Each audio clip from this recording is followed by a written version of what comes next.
Thank you for joining webinar one of our new Art of the Possible webinar series. This webinar series is a little bit different. We're going to focus on a series of six key topics that are pertinent to the Microsoft ecosystem, Office 365, in technology integration, Project Online, and how these things can all hang together and fit together, and really, what can we do with the technology? And we're also going to talk about things like not just what we can do, but also how we do it, and really, talk about implementation approaches that would be considered low risk, are digestible by an organization, and really, from our experience, are very useful in terms of driving adoption by different industries and different companies. Today is the first one. We're going to talk about migration from Project Server to Project Online and some of the key considerations associated with doing that, how we would go about doing it. And we've got a series of other webinars that are going to be coming up on Thursday. We've got one we're going to talk about, what is the business case and capabilities around Project Online and Power BI? What are the best practices and capabilities of that technology suite?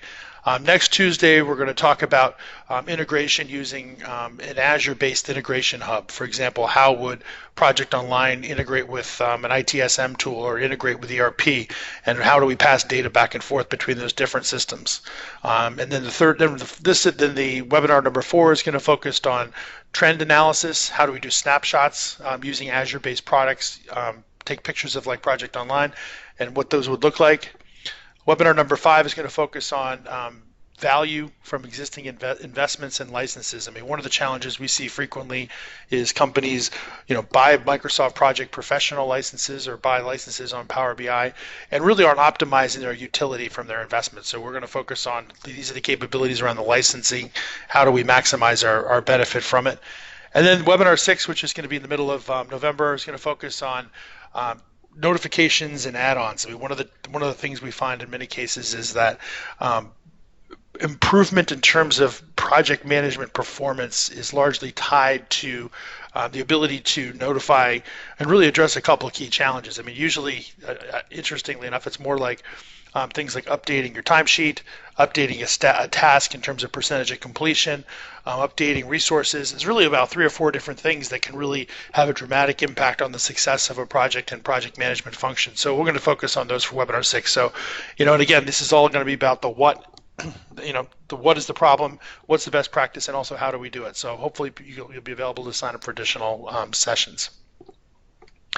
Who are we? We're Quantum PM. We are a Gold Microsoft partner specializing in cloud productivity, portfolio and project management solutions, application development, collaboration, SharePoint, for example, mid-market cloud solutions for smaller companies. Other areas of focus for us include our BI Advantage tool, which is the Azure-based integration hub I was referring to earlier, which allows data to be transmitted across an ecosystem so that you can build enterprise-wide PPM and other capabilities, support enterprise reporting, for example. So that's we've been doing this since 2000, so we have a lot of experience in terms of best practices and innovation. Areas of expertise within our group. In our PPM area, we definitely have knowledge around the entire Project Online and SharePoint and even Planner integration suite. So in terms of developing an enterprise PPM capability, that's definitely something we're very good at. We're very good at establishing project management offices and using the technology as a technology layer for the PMO. Here's a good summary of our capabilities in terms of this would be a PMO office. These would be the primary capabilities within a PMO. Ideation on the front end, what technologies would be required to enable this. And then in terms of integration from our BI Advantage hub, we've got other capabilities here like DevOps and work management and PPM and EPR. And if you look at these, it's pretty broad and pretty wide. So the ability to bring data from all these different sources, aggregate it, report against it, is pretty significant. And also we've got pretty significant capability from a strategy perspective and capability and assessment perspective. So, developing, enterprise solutions that work for an entire company and, ensuring that the value is being delivered is one of our fortes. Okay, let's talk about it. One of the challenges that many companies are having now is, migration to Project Online. And what exactly does that mean? That means you've got an on-prem in many cases project management solution. It can be, in many cases, desktops. It can be project server capabilities. And a lot of these, there's different versions of it. You've got 2019, which was just released, 2016, 2013, 2010, 2007. So there's a lot of different versions of Project Server that are out there, and the ability to migrate those to Project Online and basically get them off your on-prem solution to a cloud-based solution is a pretty significant opportunity, for an enterprise. Some of the advantages of a cloud-based solution, obviously, is the Microsoft will manage it for you. They manage the security through Azure. They do all the it cuts down on your infrastructure maintenance and gets you, at least helps you move away from a data center type operation. And in terms of enterprise-wide capabilities, it provides all the functionality from an enterprise perspective. Plus, all the Microsoft innovation is really focused on cloud-based applications at this point. And finally, there's another major driver for this is the fact that there's as versions of online products, as versions of on-prem products are being decommissioned, Microsoft comes up with new versions. So there definitely has to be an upgrade associated with it. So, if you're on an on-prem environment, you can upgrade to 2019, but eventually you're going to have to upgrade again and again and again.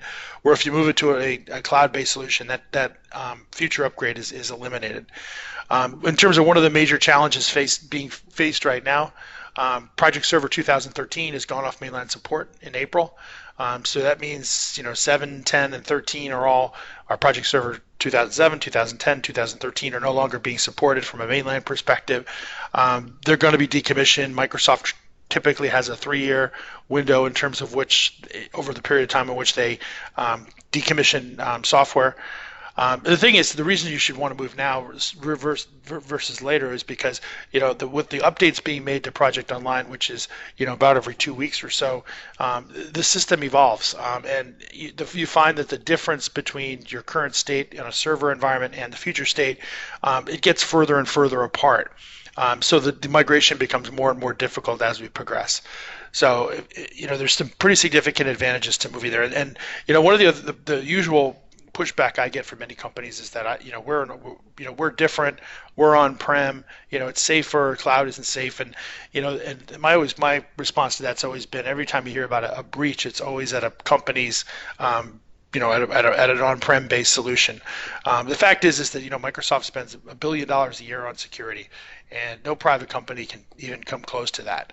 So they're really basically in effect pushing that investment off to Microsoft, and have people who spend their entire time focusing on security is definitely an advantage to organizations.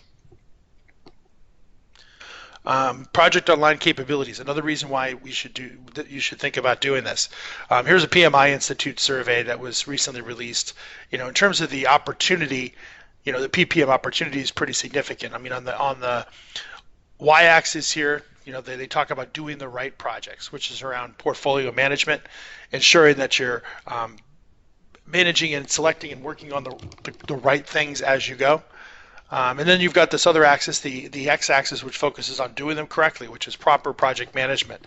And according to PMI Institute, there's about 62% of projects meet their goals. It's pretty much unchanged since 2012. In terms of alignment between projects and strategy, only about 43%. So what this tells you is we got a lot of projects that are being managed, not all of them correctly, and then there's a lot of effort being pushed towards working on the incorrect or not the most value-added projects, or working not very well on the wrong stuff. So there's tremendous opportunity here to improve your overall PPM capability and ability of your organization, and affect your ROI too, because instead of investing in the wrong stuff, you're investing in the right stuff that's best aligned between product and strategy. So in terms of the capabilities around Project Online, around demand and portfolio management, which is aligning the portfolio with strategy and value, enterprise resource management, understanding what people are working on across many different projects across an entire organization. Different project management capabilities. You can do waterfall-based, agile-based. There's integration with DevOps like Jenkins and other DevOps types applications to support continuous development. Project sites, ideation and intake processing on the front end. You can build workflow and gating to automate the overall process. Integration with third parties, we talked about BI Advantage as an Azure-based integration hub, which is huge opportunity in terms of pulling data together, aggregating it so you can do things like analytics and continuous improvement. Power BI, great application, integration with Power BI. And then, of course, the whole Office 365 where you can bring Power Apps and Flow into the mix. And common data services and integrate it with the rest of the Microsoft technology. So the integration with O365 is a huge plus as well. A common question, of course, is why should I do it? What's the ROI on this? Microsoft actually recently did a Forrester Consulting total economic impact study. And they talked about efficiencies resulting in 60% time savings for project managers. That's a common one we see quite frequently. Is you got your project managers who spend their days doing manual reports rather than managing their projects. So you've got the opportunity for them working on spending their time more effectively, but also doing the right stuff. Resource utilization, it reduced 83% in overtime cost. I would argue, there's another element to this as well. I mean, that's what the Forrester study says, but one of the challenges I see as a consultant is that organizations don't really understand what their people are doing. As I call it, the undefined time challenge. Is really, it's around how do I get our hands around, what people are doing and how do we get it to a point where it's actually being managed and measured. So this is a significant, the resource management's capability to address that is pretty significant. Procurement, in terms of 2.5% on average in parts and material. Again, I think this is definitely great if you want to use parts as inputs into this for non-work items as resources. Reduced infrastructure costs and scalability. If it's on cloud, you don't have to, there's no global latency type issues because there's data centers around the world. Infrastructure costs, Microsoft manages it. For GDPR, for global data protection, you have the option of putting it in different data centers and around the world to comply with local regulatory pieces of it. And then the other piece is the maturity of project management practices, is you can take advantage of the opportunity that we saw in the previous slide. So there's some pretty significant advantages here. One more on this. We talk about the integration with O365, low cost of entry because of cloud. This periodic table for O365 is pretty good. Innovation in terms of technology standardization, infrastructure simplification, security. So there's just tremendous opportunity here to get on the cloud and in effect, as an organization, if you think about it, why would you want to spend your time managing applications, running a data center when in fact, that's not what many organizations do.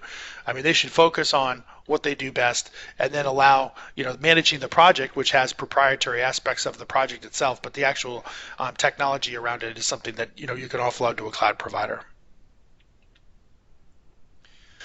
All right, this is pretty good. And we're going to talk about this, on the Thursday session where we talk about deep dives. Is in terms of the ability of Project Online to enable a PMO, it's very substantial. A lot of times what you've got the line of businesses which are making demand for services. It could be IT service. It could be some other type of service. Like if I'm doing R&D, it could be for like engineering, engineering services. It could be for chemical expertise type services. So you've got demand coming down from business, and then you've got the ability of an organization to supply it. And the challenge that a PMO has to do is really to make sure that demand equals supply, and it's done in such a way that that you're maximizing the utility of that handshake.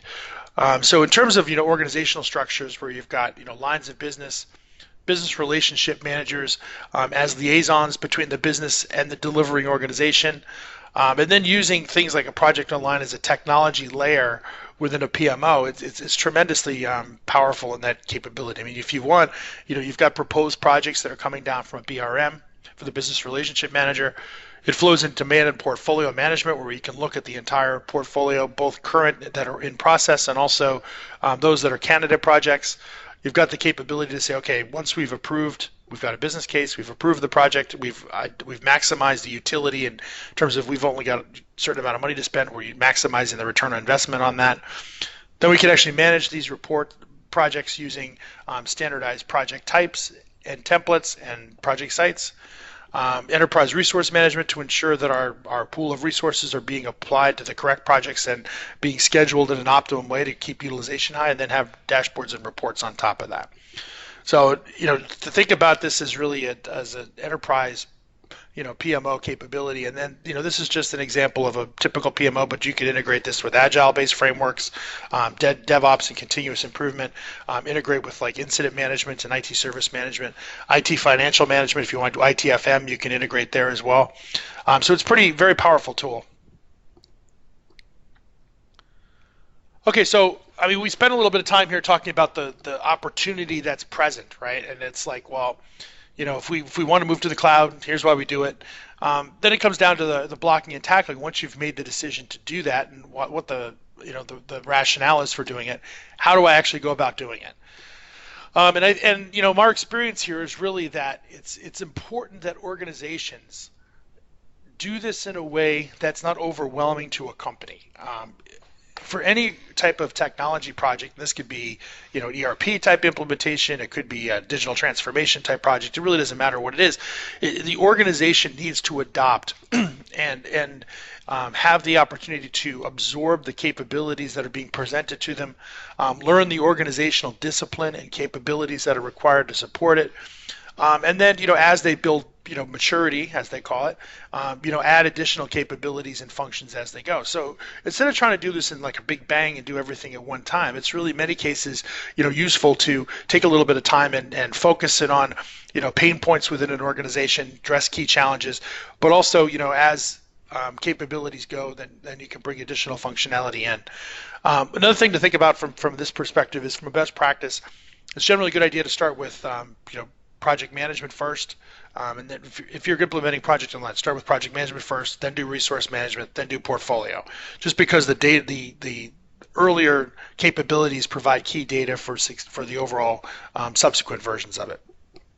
So it's really important. So in terms of like the steps that we like to think in terms of, we talk about a technical migration is usually step one, which is, let's get off of the project, off the server-based version, push us to the cloud. Let's do the technical migration piece of it. The second step is usually an optimization and enhancement, which is focused on what are some key pain points that we have that would constitute step one in terms of adoption. What can we absorb from an organizational perspective? Let's do that initial piece. And then there's opportunities using Agile where, after you do this initial piece, you can bring functionality in using Agile-based principles where, you've got sprints, you're bringing in new functionality, but also there's this whole concept of, retrospectives and looking backwards and saying, okay, what have we done in the past that we want to fix? So this really allows you to get to this continuous improvement / Agile-like refinement phase that goes forward. And then the advantage of doing it this way is, as an organization builds capability and understanding, they can, in effect, get rid of the consultants and the contractors and do it themselves internally and really manage their own PPM and PMO processes, which is what any company should do. You want to make sure that you understand those processes, because they're very much dependent upon the input, the IP, and the capability of an overall organization. In terms of focuses, let's drive adoption. Let's make sure we build maturity. Don't try to overstep it. And then what I talk about is, this art of the possible, and that's where the name of this webinar series came from. Is it's about, leveraging the best practice capabilities of the tool. What can the tool do? How can I take advantage of it? What key decisions do I need to make to build out a solution? And then, use this as an opportunity to not just, kick yourself into the new technology, but also optimize your function and address key challenges. So, this is our view in terms of how to actually execute a migration, and it's designed to be very digestible, and use Agile-based principles for the refinement piece of it. Here's a step-by-step, driving adoption, low-risk piece of it. It's really, as I call it, 3 steps. And it's lined here along the bottom axis here, focused on building out PPM maturity. For technical migration, what that involves is really taking your project server current state and getting it to project online. And what that could be is configuration. There's really a couple different elements when you migrate these things. You've got to migrate the PPM, the project server configuration. You have to bring data. You have to bring things like schedules and project types and reports and workflows, and really just kick everything from the old solution to the new one. And then also from that initial release, there's some element of Project Online training. And we'll talk about some of the differences between, server and what the version and Project Online could do. So, this initial step should focus on just getting everybody onto the new technology and providing initial training that's available to support, to support this new capability and new functionality. And then there's really following that is after they've got some, this adoption period here. So this will focus on, let's just do the initial technical migration. Let's have some adoption associated with it. Step 2 here is what we're going to focus on in optimization and enhancement. And that's really where we look at the tool and we talk about art of the possible capability review. And we look at the different elements within Project Online. And we also look at some of the pain points which an organization may have and say, okay, let's build out an implementation roadmap. Let's figure out how we want to roll this thing out. What are the things we need to build? And that's back to these sprint principles, agile principles. You build a backlog where you've got different elements that you want to roll out. And some of this is going to go through this initial improvement piece of it. And then there's other aspects of it which could be used for this refinement, which is the agile-like piece of it. So we do the, art of the possible capability review, which is really let's kick the tires and see what this thing can do. We're going to talk about PPM process updates, which would be initial configuration. That would be improvements to existing current state processes in such a way that we can take advantage of our overall investment here. So this is going to be, let's look at the current state. What can we change that would solve key pain points, that would support a roadmap from a technical perspective. And this would, like I was saying, let's start off with project management in many cases, then let's do resource management, then do portfolio management. The resource and portfolio take a little bit of time with the foundation here, so it's usually a good starting point here with the project management piece. Reporting. One of the key things here from this initial piece, and one of the key pain points organizations have, is their poor reporting structure. Look at Power BI. Let's build some dashboards. Let's build some reports that are aligned with the organizational performance. Make sure we understand, how projects are being completed. Let's provide end-to-end visibility to a project. This is really focused at this point on a reporting capability. And then there should be additional training which is aligned with PPM process updates. So for this initial component of it, what training do we need for the organization to support this? And then we'd have a go live, we'd have a user acceptance test here, and then we'd have a go live associated with it.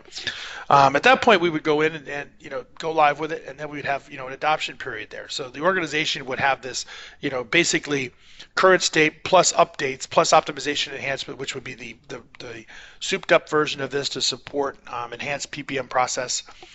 At that point, you'd have an adoption period, and then you'd move into this refinement world where, additional functionality is brought in as the organization is capable of adopting.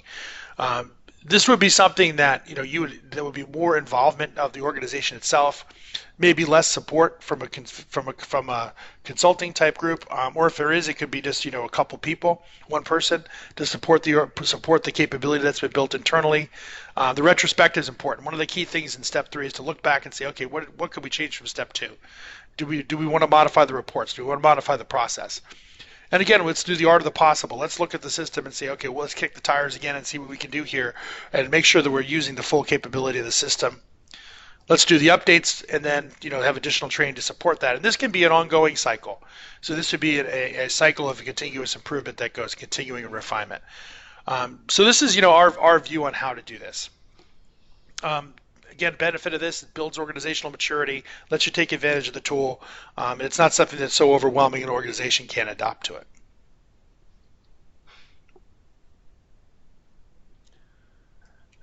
Okay, so these are some of the descriptions here for the individual steps that we just went through. Let me see here. Art of the possible capability review, we talked about that. Just want to make sure there's nothing configuration, data migration, let's just validate the new instance. Project Online training, make sure the training is role specific to a specific job. If you're a project manager, make sure there's project management training. Portfolio demand management, make sure there's portfolio demand management training. Resource management training, ensure that the resource management training is designed to support a resource manager. Art of the possible capability review, absolutely critical. Make sure you understand what the tool can do so that you're not losing out on terms of your overall investment. And you're actually using rolling out capability that is useful and beneficial to the overall organization.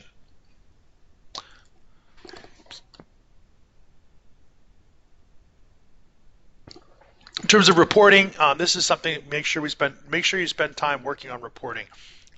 Key challenge here is, and this is, as I said, part of the big benefit here. Instead of having project managers spend their time making reports, ensure that you are constructing reports that are beneficial and useful to the organization, that are aligned with the value of the company.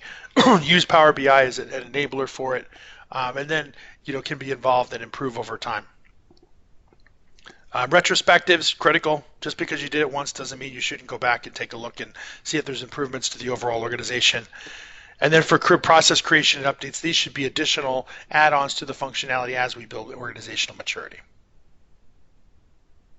So hopefully this makes sense. I mean, if it's really, it's designed here very much to support adoption.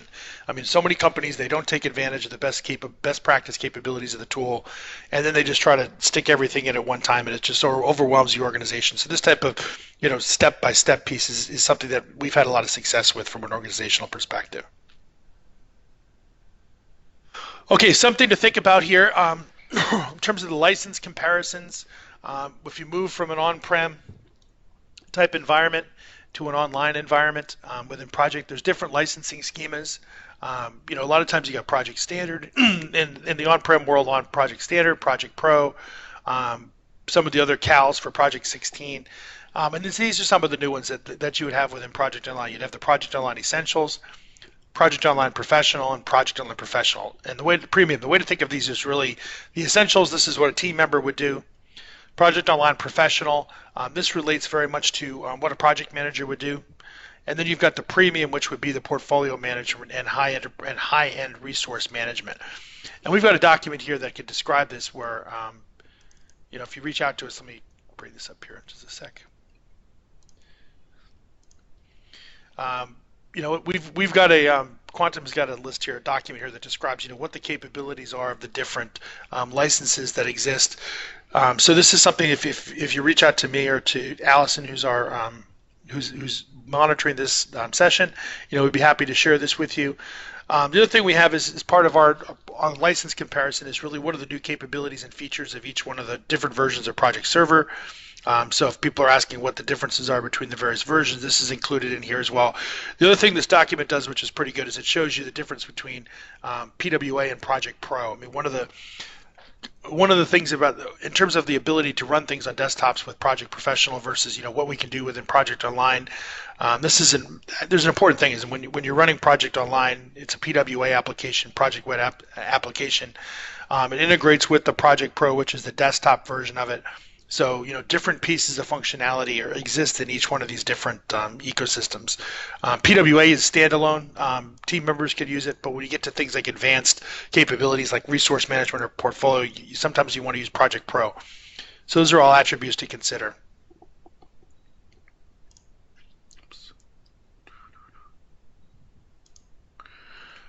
Okay, so back to where I was here. So in terms of licensing schemas, what usually happens is when companies adopt this, they'll start off with a couple of Project Online Professional licenses. This would be a Project Web Access, a PWA version of this, which would be the cloud-based version. And then you'd have Project Online Essentials, which would be the team member version. Then as you gain maturity, then you'd move into the Project Online Premium licenses, which have the higher-based capabilities. So what this means is that when you're making a migration, you need to figure out how many team members you have, how many project managers you have, and how many portfolio managers you have, because depending upon those counts, that'll determine what license schema you want to use. Okay, let's talk about migration complexity from server to online. There's really, how hard is this from a technical perspective? There's a couple of main variables here. And really what it has to do with is, how customized, how much data, how many schedules, and then, where we're coming from, what the former state is and what the future state is. So let's walk through this. And a lot of times what happens is that, for example, let's walk through the left here, the complexity levers. From a migration perspective, one of the key challenges is how many schedules do we have to migrate? What a schedule is if a lot of companies I've seen where they keep their project schedules in their project server versions. I've seen ones where they don't have an archiving based capability. So you have to decide how many do you want to bring into the new system. I mean, we did one client where they had 6,000 projects in their current state. When we gave them the math and said, okay, migrating all of that to the new system, takes about 5 minutes per schedule here. The number came out to something like 2 months they would be migrating these things across. So understanding, what you need to migrate to the current state and what you can archive is a pretty important decision to be made. Another aspect of this is missing data elements. Depending upon what the current state is and what the future state is, ensuring that you've got a home for data elements that you added to the project server version, that it's included in the configuration for the online version. But sometimes, the data model could be out of sync, so there could be manual manipulation. But here's a good number here where 40% of key data elements in 2016, project server 2016, are not in 2007. The result of that is that that when you do this migration, there's going to have to be some rules that are decided that are used to determine how these 40% of how these fields should be populated. Other considerations within migration include configuration, amount of data, project sites. I mean, a lot of times within project server, each one of these projects, they could have a SharePoint-based project site. Are we moving the project site? How many project sites are there? Another complexity lever, training. How many users are we training? What are the roles? Are we doing team members? Are we doing project members? Are we doing time entry? Those types of things. Numbers of classes. Are they all in one place or are they in many places? Types of training. Is it going to be on-prem? Is it going to be Skype-based training? Number of sites. Again, where are we? Then there's what we call this general category of technical considerations. What the current PPM platform is, and there's two things to think about here, is that if you're doing a project server to project server migration, that's a lot more complicated than it's definitely more complicated than a project server to project online migration. With a project online, with our tools, with Quantum PM's tools, we can do a one jump. So depending upon if you've got a 2013 project server, 2010 project server, 2007 project server, we can jump that right into project online. The variable there would be the percentage of difference between the data model within project online and the source system. So we'd have to develop logic and rules for defining these things. The place where this gets really a little trickier is if you start going from project server to project server. I mean, this again was one of at the beginning of this, I was saying, you really should consider, really take a second guess here. Is it a good idea to stay in project server when I have the option to go to cloud? The problem with that is, there's this multi-hop problem. So for example, I mean, if you've got project server 2017 is what you currently have, you'd have to go, if you wanted to stay on-prem, you'd have to jump from 2007 to 2010 to 2013 to 2016. So there's 4 hops, as they call it, to do this. So each one of these environments would have to be built. Each one of these environments would have to be built and validated as you hop it across. So it becomes a much more complicated exercise to do that if you want to stay on the on-prem world. In terms of the rules for 2019, I just checked the release notes with Microsoft TechNet. If you want to get to Project Server 2019, which is just released, you got to come from 2016.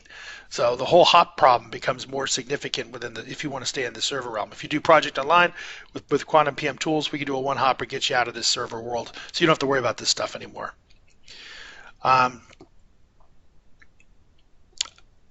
In terms of interoperability, I mean, project capabilities are extended with the introduction of Project PWA and Microsoft Project Web Access. So you've got the opportunity to work with these things are all interoperable. Other things to consider: customizations. Did you modify anything? Do you have any workflows? Do you have any reports that would need to be recreated in the future state environment? So there's a whole bunch of things that need to be considered from a complexity perspective. The way we go about doing this is we go through and do basically an inspection. So let's do an inspection here.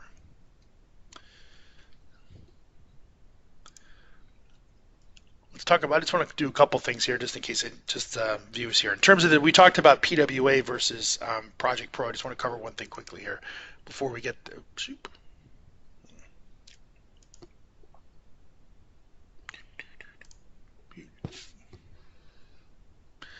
yeah, when I talked about PWA versus Project Pro. If you've got if you buy a Project Online professional license, you've got they've got a SKU that will allow you to get Project Desktop. So for example, this is PWA and there's capabilities I can do just purely within the web version of it, but I have the option of going into Project Professional, which is my desktop version. So for example, if I click on this,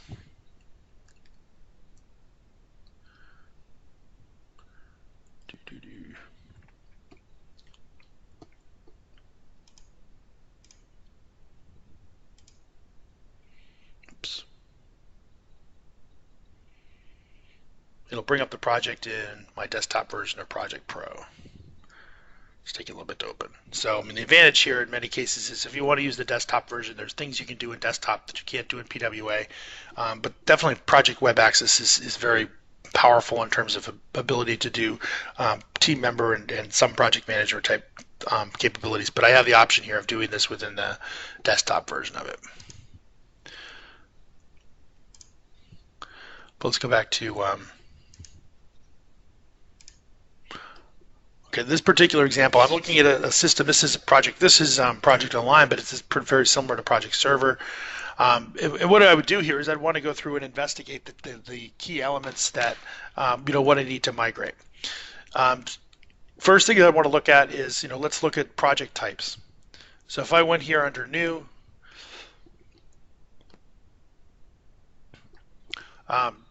you've got basically standard project types that you'd want to investigate and see what items would you'd want to bring across. In many cases, companies have older ones that have been decommissioned.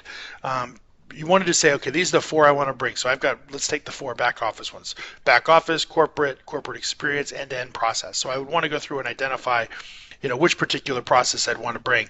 The other thing to think of is that the key view here is what are some of the other views that you'd want to look at. So if I click under View, I could go through here and say, okay, let's figure out of the different views that are available. There are custom views I'd want to bring across. So this would be, things that you'd want to look at for within the initial piece of it, and we'll get to the configuration side of it. The other thing to think of is if I click on for each one of these main project types, what are the attributes of the project types that could indicate complexity. In this particular example, what do I see here? I've got workflow. Okay, there's going to be workflow that I have to bring across. I've got project sites. Okay, the project site is a SharePoint site that comes along with it. We've seen ones where there's been 4 or 5, 6 different sites that go along. So it can add quite a bit to the complexity that's associated with the migration. Really, there's really 3 elements of a migration. You've got the data, you've got the configuration, and then you've got the sites. Those are the 3 parts.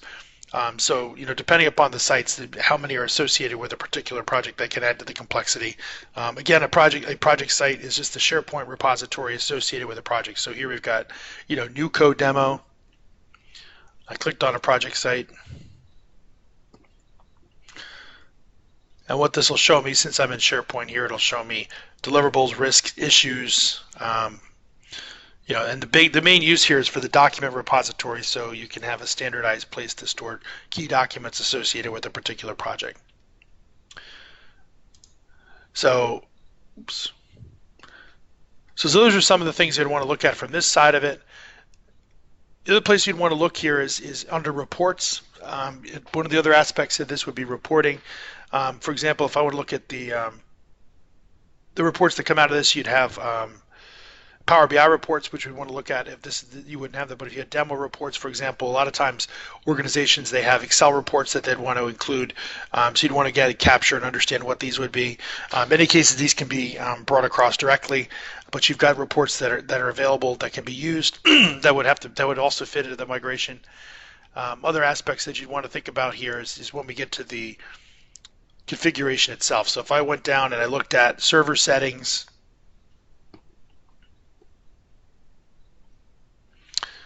and some of the key attributes here, if you look under PWA settings, and this would be the same for server, what are some of the things I'd want to look at? Let's look at views. We talked about project views, we talked about resource views, but I want to understand what the scope is from a views perspective. So I've got these are the different project views that we have. Resource cost, earned value.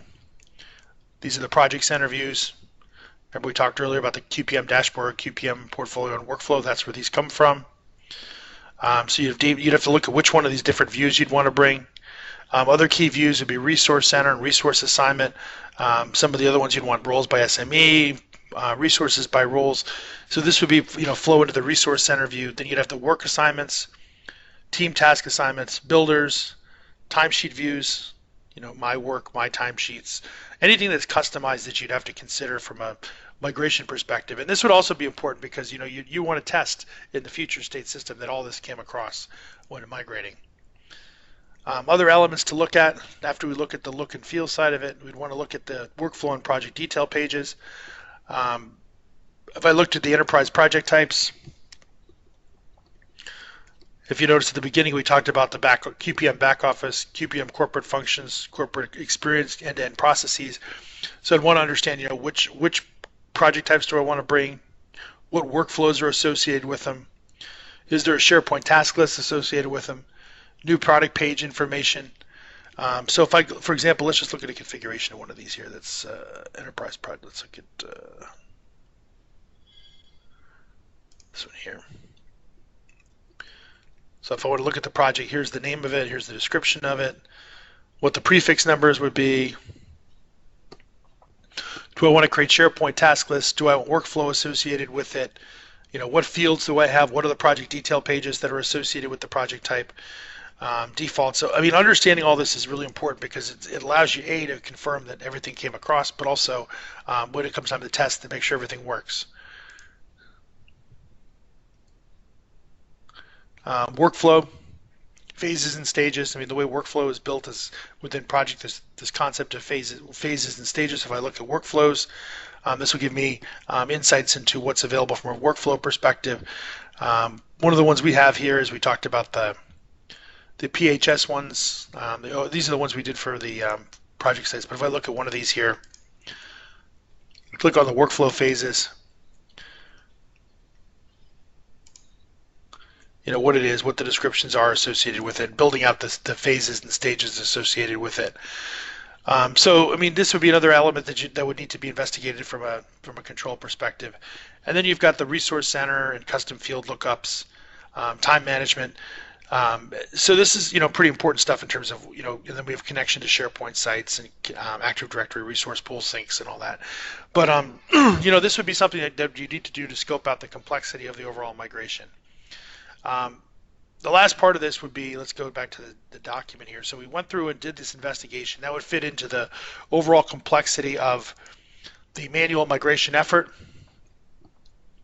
So like we talked about here, let me go back to this initial approach slide that we put up here at the beginning. You have configuration and migration, you do the technical migration, but all the things we just looked at, you'd want to make sure you'd understand what the scope is from a technical perspective. And then you'd have a testing phase within here where you'd want to test and validate the system before you went live. So, in effect, it's like a requirements-driven thing. You'd have to look at all the different components of the source system and ensure that you've got an equivalent in the target system. And then we have, at the end of this, the last part of this is like, well, okay, how long does all this stuff take? And one of the things we looked at is, from a cost perspective or from a time perspective, how do we define complexity? And really it comes into three different buckets here. I would consider, low complexity migration, which would take about 2 weeks to do it. This would take you from a recent version of Project Server. So if we're coming, and the reason that's relevant is because, depending upon how out of sync the data model is. So for example, if I'm 2007, even though I'm doing a one hop to Project Online, there's like a huge variance between the Project Server data center and the new data model and the Project Online data model. So you'd have to bridge that gap within the overall system. So you have a duration of about 2 weeks for this. So about 100 schedules, configuration, data, users, no workflow, no project sites, training associated with it, some support. That's pretty fast. But a lot of times what you'd see here is that this is the complexity. Maybe 3 weeks. Somewhere like that, a couple hundred schedules, configuration, data, simple workflows, a couple project sites, training for users, some type of in terms of support that would go with it. So this is pretty typical. Between 2 to 4 weeks is what you see most times.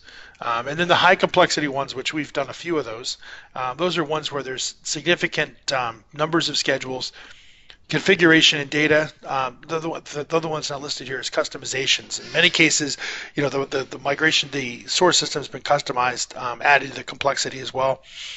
Several project sites. I mean, we did a client where there was about 10 project sites per project, which was tremendously time consuming. Training is complex, multiple sites, lots of support, but really it has to do with the complexity of it and the aging of the version. So you just need to think about it, where you are. But I mean, the thing is great about this is if you get out of the project server business, get to project online, get to cloud, it's a one hopper. You're done at that point. So you don't have to, 2 or 3 years from now, you won't have to make the same effort. And you've got that continuous update and Microsoft technology. Okay, that's it for the presentation today. I would ask if anybody would like to just join us on Thursday for the best practices. We talked about this art of the possible, the importance of art of the possible in understanding the capability of the tool. That's what we're going to talk about on Thursday. So please join us. Just sign up at quantumpm.com/webinars. And thank you very much for your time and appreciate it. And hopefully see you on Thursday. Bye.